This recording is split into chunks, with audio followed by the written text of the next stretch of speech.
ClawHunter follows in the footsteps of titles such as Uncharted, Tomb Raider, or The Dig.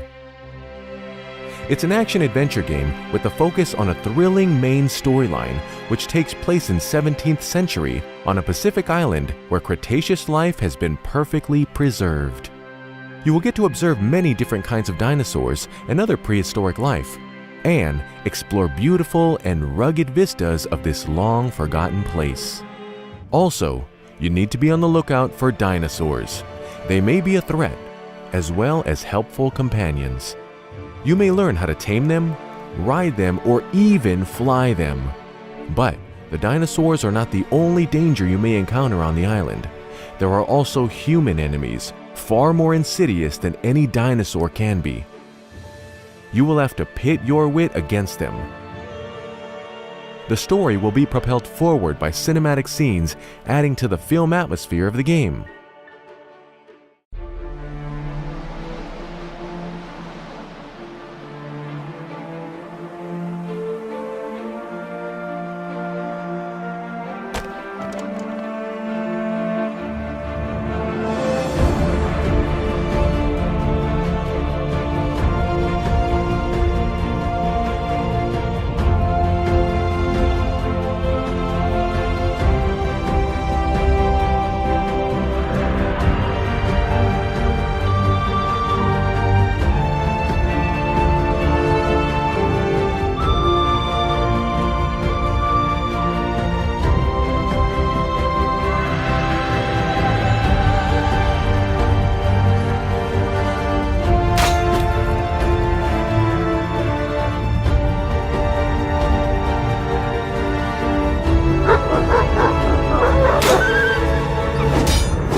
I'm the marketing director on Last Year. Last Year is an asymmetrical multiplayer horror game where one killer has to hunt down a group of teenagers. I'm playing as the Slasher, one of 3 playable killers that ships with the game. The game is set on Halloween night in 1996. We've been meticulously crafting a universe that draws you in and puts you in the center of your own 90s horror film. Survivors can actually fight back with weapons, so being the killer means you need to be smart and creative with how you attack your victims. One of the best ways to do this is with Predator mode. This lets the killer unspawn and turn invisible at any time. The killer can then move extremely fast, completely invisible to the other players, and use this to plan the perfect ambush or toy with the survivors. To spawn in or out, the killer has to be out of sight, or use the environment as a spawn point. There's a couple of survivors now. It looks like Chad and Troy. They might actually have weapons already, so it could be risky to try and attack 2 people head on. What I'll do is unspawn and look before I plan my attack. First, I'll place a trap here. Last Year is filled with different environmental spots, like this trapdoor, that the killer can use to separate survivors from one another. Now I'm going to actually use that skylight up there as my spawn point. Now that I've trapped him, I'm going to go in for the kill.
The combat skill can be effectively used against other players, NPCs, and it can be used against animals too. Although we do not recommend you attack bigger and more dangerous animals unless, of course, you're sure that you can beat them or outrun them.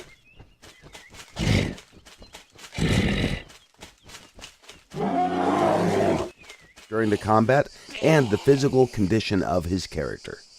Now that you know the basics, let's take a look at how the combat system works in other modern survival games. For this, we created a simulation of the type of unarmed combat that you can find in practically every survival game available on Steam. From what you can see here, the character is constrained at the hip, but you can tilt their upper body and throw random punches toward your opponent. the camera is locked behind the character. It doesn't provide the player with a good overview of the situation. Or, if he's more skillful, then he can step in, close the distance, and use a more powerful punch. Combos are special attack combinations that inflict more damage than a normal punch or kick, but they also drain stamina at a faster rate. The best way to use a combo is against a dodge or a block, and if you perform the combo successfully, you'll increase the chance for a knockout. Along with the skill level, the character's attributes will also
and humans have almost eradicated your kind entirely. Here we can see two of them hacking away at the body of your father, probably to take a trophy. They've spotted us. We need to get away. And while a child, you can easily be killed, even by the weakest humans.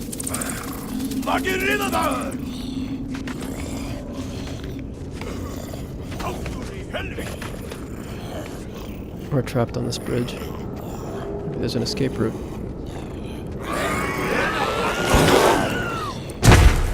Okay, I think we're safe.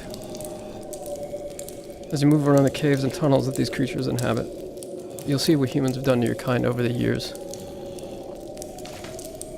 Sneak to safety. Now, one of the things about being a young creature is that you can crawl into spaces that no human could follow.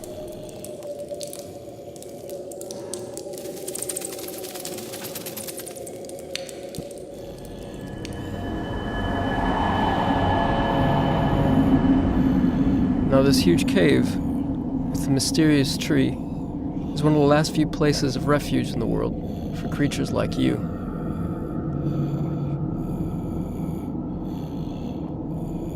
So that's the world through the eyes of a young creature, running away from even the weakest human.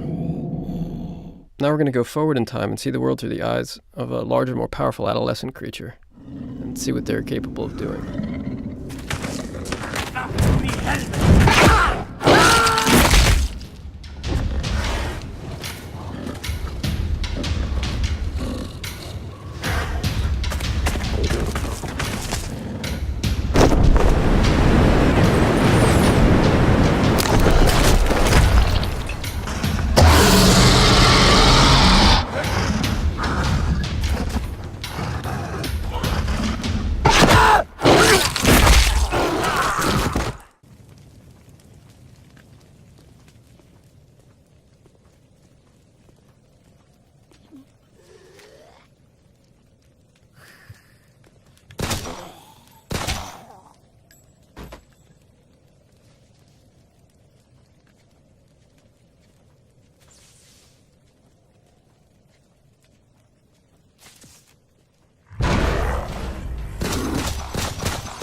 Each creature in the world of Wild has special skills and abilities that will help you survive in this harsh environment.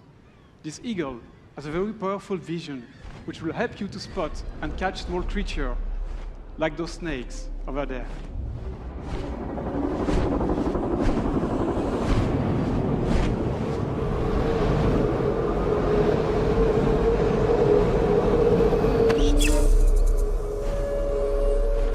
Each type of environment provides specific resources and animals that will evolve depending.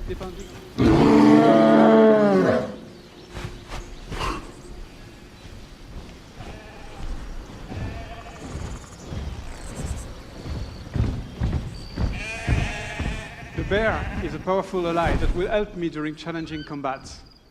It is also a very fast and friendly mount, which is quite handy to travel across the vast and seamless world of Wild.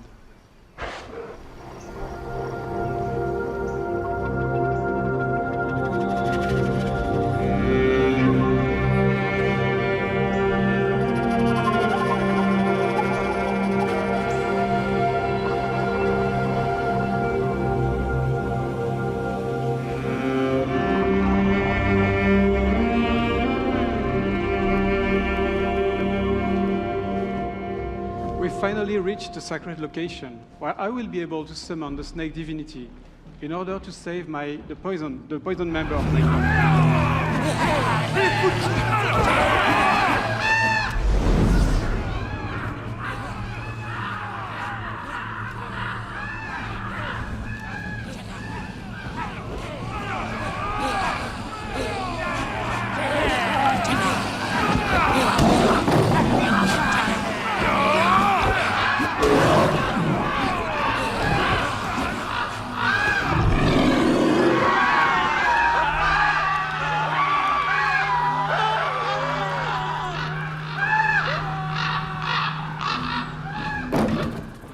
Now that the area is safe, I can finally reach the sacred sanctuary.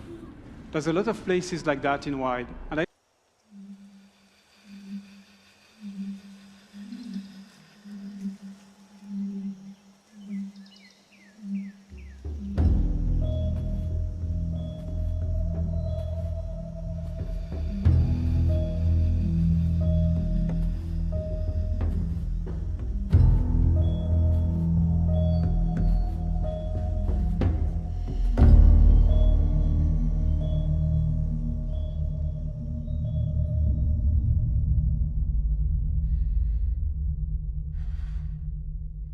on this earth forevermore.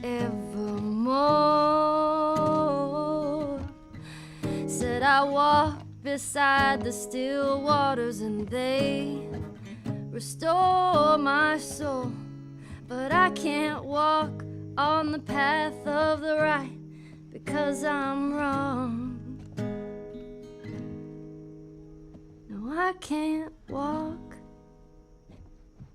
on the path of the right, 'cause I'm wrong.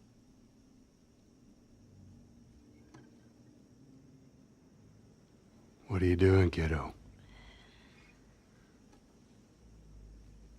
You really gonna go through with this?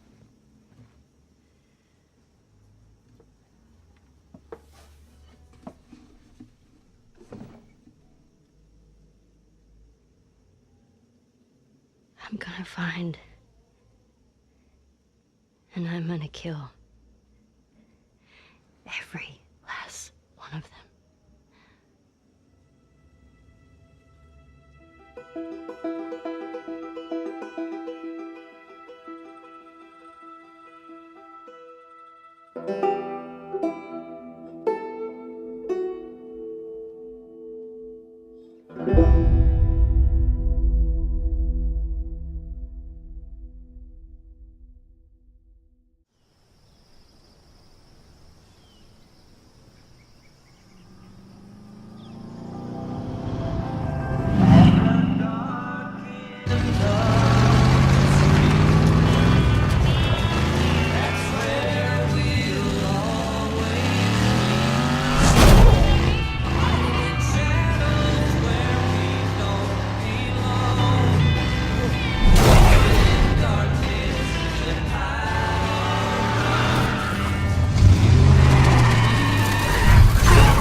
твою, а ну иди сюда, говно!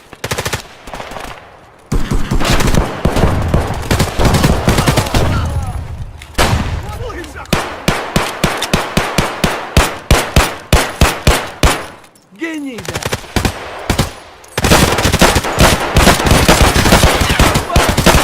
Опы! Слышь, охуеть, вообще круто! Я, блядь, буду после Пацаны, я заряжаю! Ах ты что!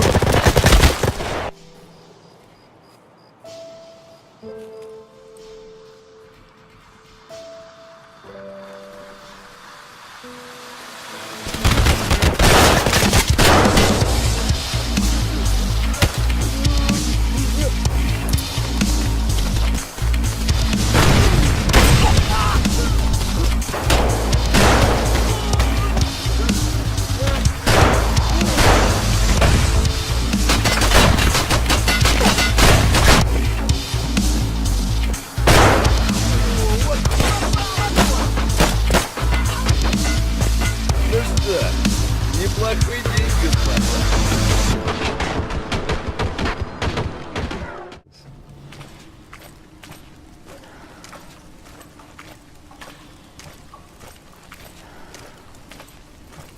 And one of these has been to rely on 3D spatial sound.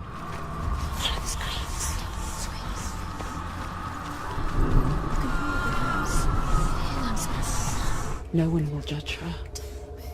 No one will ever know. Oh, she heard us. In a similar way, when you play the game, you experience the world through Senua's mind's eye. Senua knows that there is no going back to how things were. Functions, it may be that we can begin to understand what happens in the context of psychosis because somebody constructs a world. She's finally arrived in the land of mist and fog. A place the Northmen call hell. The bridge that separates the living from the dead. The roots of the tree of death will take you to new lands where you will face the trials. Look around and you'll see them. The drowned, the sick. Here they lie, rotting in the fields and rivers of hell.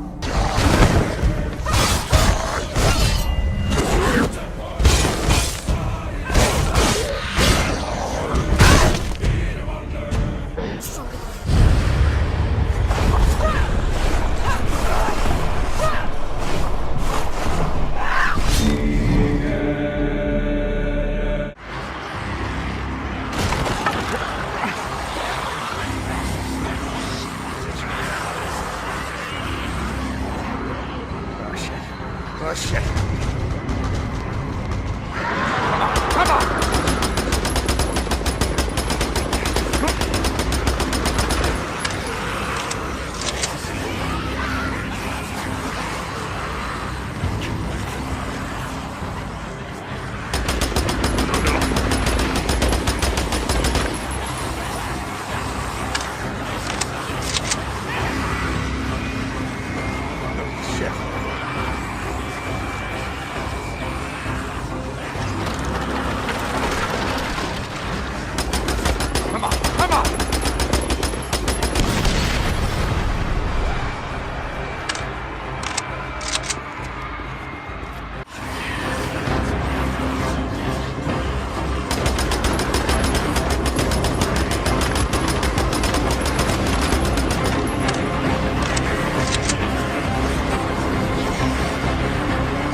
And only do the things you do.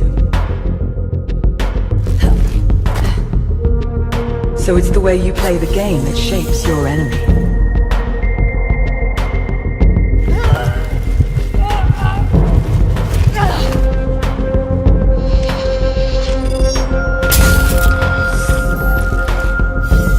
Every interaction, every movement, has consequence. But it's only once your behavior diverges enough from the current echoes, and the palace reboots, that the echoes will be updated. So when the light returns, you'll be facing its newest version of you. Reborn with all the choices you made in the last cycle. They learn from me. They do what I do.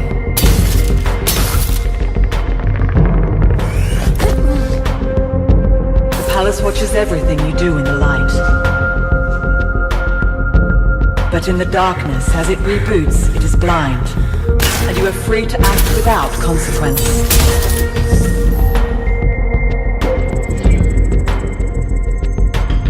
The only way the echoes never change is that they'll always want to kill you.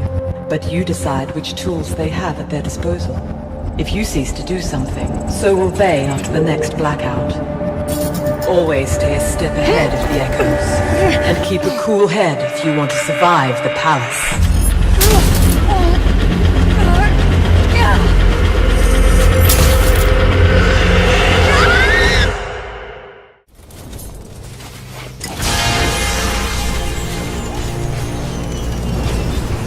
Great. Now build defenses around the power collector, because enemies will attack it when you activate it.